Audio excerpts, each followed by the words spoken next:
Assalamu alaikum, dear viewers. I hope you all will be doing well. Once again, I am here with lecture number 4. As we have started this IELTS course, but because of some problem, we have not continued our course, and we just deliver about approximately 2 or 3 lecture about that course. But from today we will again start the same course, and we will be going forward to cover all the important concept regarding IELTS course. Today this will be lecture number 4, and today in this lecture we will try to know about the validity of IELTS test frequency, passport necessary and requirement for the IELTS, best recommended books for the IELTS, and results of the IELTS test. These 5 things will be covered in today's lecture, right? First thing is validity. Well, keep in mind that IELTS course is IELTS result is valid for the certificate and the result, which is basically issued by the IELTS and Cambridge, is valid for only and only 2 years. Valid for 2 years, right? And this is which I don't like about IELTS, right? Because this is English language proficiency test. So it doesn't mean that within a 2 year the same person will forget each and everything about English, right? And he must have to take the same test again, and basically he will have to pay the same amount of money for the registration of the IELTS. So therefore this is the only thing which I don't like about IELTS, right? So therefore because it is only valid for 2 years, after 2 years you will have to renew you will have to update your results and your certificate, right? What about test frequency? Test frequency basically means that how many times in a year the IELTS test has been conducted, right? Well, this is important things. Well, it depends upon types of tests, whether you are basically taking IELTS academic or IELTS general. And I already clarified this thing for all of you, that IELTS academic is for study purpose, right? It is for study purpose, and the IELTS general is for work purpose, you can say for the work purpose and for general migration, right? Global migration. So therefore we have 2 kinds of IELTS academic and IELTS general. Well, as far as IELTS academic is concerned, IELTS academic has been conducted 48 times in a year. Which means that it has been conducted 4 times per month. 4 times in month. Right? What about IELTS general? Well, this IELTS general has been conducted 24 times in a year, which means that it has been conducted 2 times in a month. Now you may be these things very well. It will be clarified to all of you that how many times in a year the test has been conducted. It depends upon the local demand, right? So therefore, as many people are going for study purpose in a broad country, so therefore academic has been conducted more as compared to general. What about passport? We have passport. Well, because most of the students are asking about that, then keep in mind there that passport is necessary. Passport is must for IELTS registration. Must for IELTS registration. If you don't have a passport, you will not be basically eligible for the IELTS registration. So therefore you must have a passport with you. Next we have some best books that will gonna help us to prepare for the IELTS exam, for the IELTS test.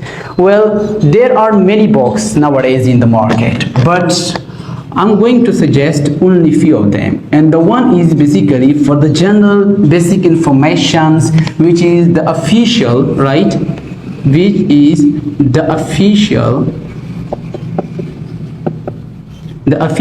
Cambridge guide to IELTS. You can buy this one, right, which have each and everything, all the important information, introduction about IELTS course in this basically official Cambridge guide. And for the practice session, for the practice, you can go with the Oxford, the Cambridge practice series books, the Cambridge official practice series books, and they are available in every country, right? Or which is basically, the books are basically from they have basically published one book each year, right? So this is from book 1 to book 17. Nowadays 18 is also available, right? But I would suggest for all of you that you may go with from book 11 to 17 or 18. This will be much, the most updated one, as I have some of them over here, like this one. These are official IELTS practice book series, and in that box all the previous tests has been included in it. You will be find all the previous tests of the IELTS, right, in that box, and you can use all of this information for your practice series. Next, the last thing which we have is IELTS result, which means that when will you get your IELTS result after taking the test. Again, it depends upon the types of test, whether you have, it depends upon whether you have basically taken IELTS online. We have two types, one is IELTS physical or paper, another one is IELTS computer based or IELTS online, right? Another one is IELTS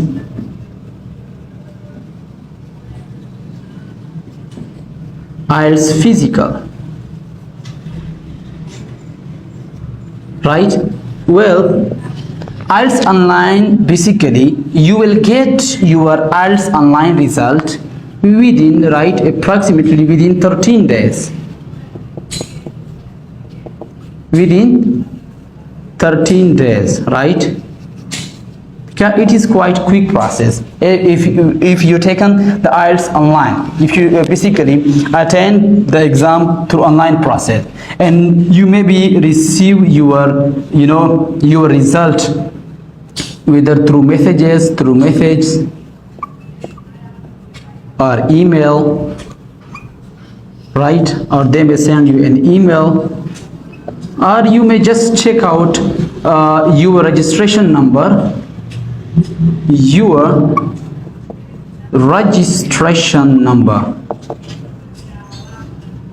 on their website, and you will find your result over there, because they basically uploaded all the result on their websites, right? And sometimes they, in most cases, they send you an emails about the complete result. What about IELTS physical? Well, basically IELTS physical, because if you want to take basically take a hard copy, then of course hard copy will take time. Of course, that hard copy of your result in a paper, hard copy will take time. This is true, and this may take only approximately 30 days or more. 30 days or more.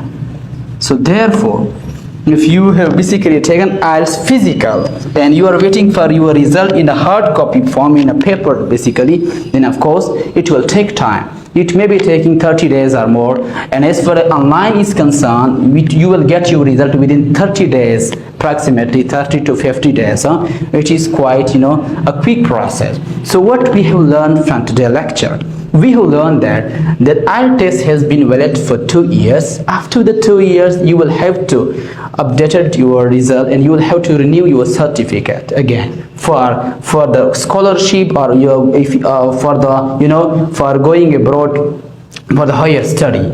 And as far as the test frequency is concerned, then keep in mind that IELTS academic has been conducted 48 times in a year, and IELTS general has been conducted 24 times in a year, right? So therefore it is the test frequency. And if you're talking about the passport, then passport is must for IELTS registration. If you don't have a passport, then it is not possible for you to register yourself for the IELTS exam.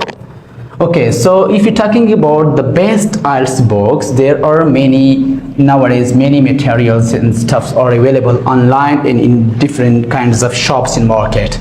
But the most recommended and the standard books are Official Cambridge Guide to IELTS for the basic introductions and for the complete information of the IELTS. And for the practice series, you may go with the Cambridge practice series books, which is from books 1 for book 18, right? And you will find each and everything about the IELTS which has been coming in the previous year and the test session, right? And the best thing about this practice series is then you will find all related videos about that test, right, on YouTube as well, right, on YouTube, along with your solution and proper discussions.